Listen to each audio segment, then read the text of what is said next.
Hey guys, Pajama Mama here. You ever just wanted some pork chops but really didn't want a meal? Maybe you were watching the game or something and just had a taste for some pork chops. Well, I'm going to show you how I make my pork chop bites, okay? So let's get over here. I have the fryer already heating up, and then let me get you over here so I can show you. It's a really quick video. Okay guys, I already have my breading station set up here. I have some pork chops. These were just 2 pork loin chops, and I just cut them into cubes. I've already done that, and I had those in the freezer. Took them out the freezer, let them thaw out, and this right here is just some regular flour, just all-purpose flour, and I just put a little bit of pepper in there, and this is the pepper that I used. Any pepper will do. And this right here is just an egg wash. I just got 2 eggs in there. You can use a little bit of water, a little bit of milk, whichever you prefer. And I put my Pajama Mama spice in there, which is just your all-purpose seasoning. So any seasoning, salt or whatever. Not a lot because we're using the seasoned flour. So this is already seasoned, so you don't need a lot of seasoning. That's why I only put pepper in here. Now, if I was just using white flour and white flour, I would put a little more seasonings in here, but this is pretty seasoned. So whatever brand seasoned flour that you have, or if you don't want to use seasoned flour, you can use regular flour and just add like a little cornstarch in there, and it'll kind of make it crisp up more in your own seasonings. So let me get some gloves on, and then we're going to start frying because my fryer over here came up to heat. Okay, I put it on a plate so it's easier to get to. You see how big these chunks are? And it depends on how many people you have for these chunks. I'm thinking just about 1 chop, because these were the boneless ones, and they were pretty thick. So you're just gonna do 1 chop. Now, if you got hungry men, maybe you might need to do 2 chops, but they're pretty thick. And so you're just gonna kind of cover those with the flour. And you don't have to use your hands. You can use tongs. You don't want to use your hands. That's why I put these gloves on, because I like using my hands. And then you're just going to put them in this egg wash.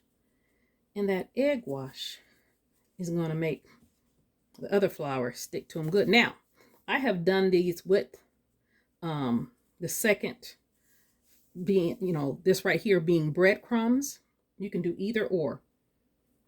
Sometimes I've mixed it in there. Maybe, you know what? Thinking maybe I should put a little bit of breadcrumbs in with that seasoned flour to give it a little bit more crunch. Give me a second. Okay, look, you guys. I got some Panko breadcrumbs. Can you guys see that? And I am going to open it and just add, maybe about a 1/2 cup in there. Yeah. Any breadcrumbs would do. I like the Panko because they're the Panko Japanese breadcrumbs. Now you can use all breadcrumbs or all flour. I'm just going to mix it. I guess I should have put a glove on this hand too, huh? Trying not to get dirty. And then you're going to mix, just coat these pork chops. These pork chop pieces, and that's going to make the breading stick better. And I'm going to make a sauce too. That's what the mayonnaise and stuff is for. I'm going to make a dipping sauce. And then I'm going to lower. I'll let you guys see in there in a minute. I'm going to move the camera around. And then we're going to fry because the grease is ready. So when your grease comes up to temp, you're going to lower it like I did. And you're just going to add your chunks. I have the heat set between 350 and 375.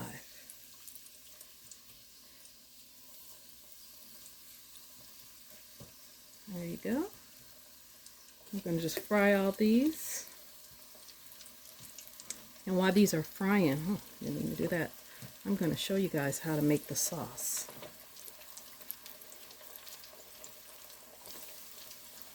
This sauce is just a mayonnaise-based sauce. Very simple.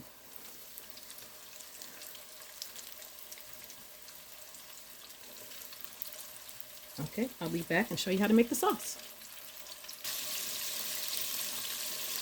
Okay, let's check our pork bites out. They look pretty good. They've been cooking about 7-8 minutes. Don't take that long. When you deep fry, it doesn't take that long. Especially, people think you gotta just kill pork again, but you don't. So let's get over here and make some sauce.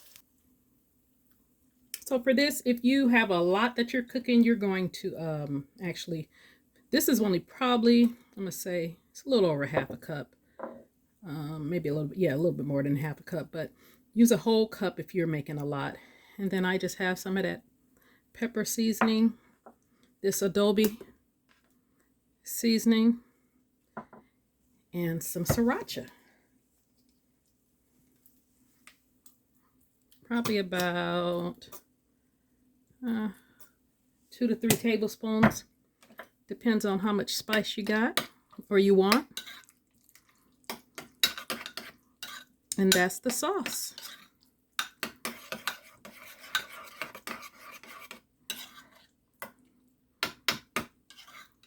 And so I'm going to plate this up for you so you can see how it looks.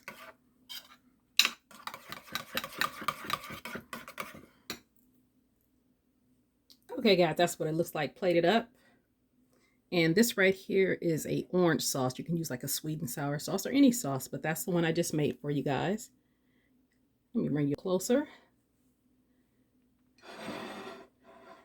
Let's see how this tastes.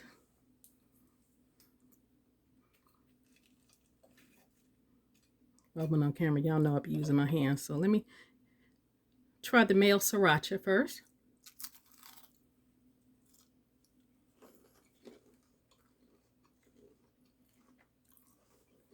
It's good. The pork chops are not dried out.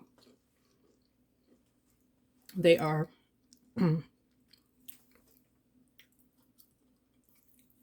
very juicy. Let me try this orange sauce, see which one I like better.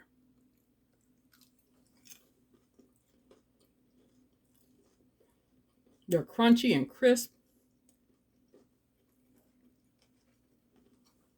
Delicious. And this is an appetizer. You can use this as an appetizer, like I said, or you could use it, like I said, for game day, just something to snack on. But really changed, a little different from our traditional chicken wings we have at every. I mean, you're still gonna have the wings, child. Don't nothing. You can't replace wings with nothing. But people that still eat pork will find these scrumptious. Look at that. And all sides are crispy. You know how pork chops, once you start cutting in, you don't have all your sides crispy, but you guys try this. And let me know if you like it and how it comes out. Okay? Dante don't eat this. So I got it all to myself. So you guys like, comment, share, and subscribe. You guys have a great day. Delicious.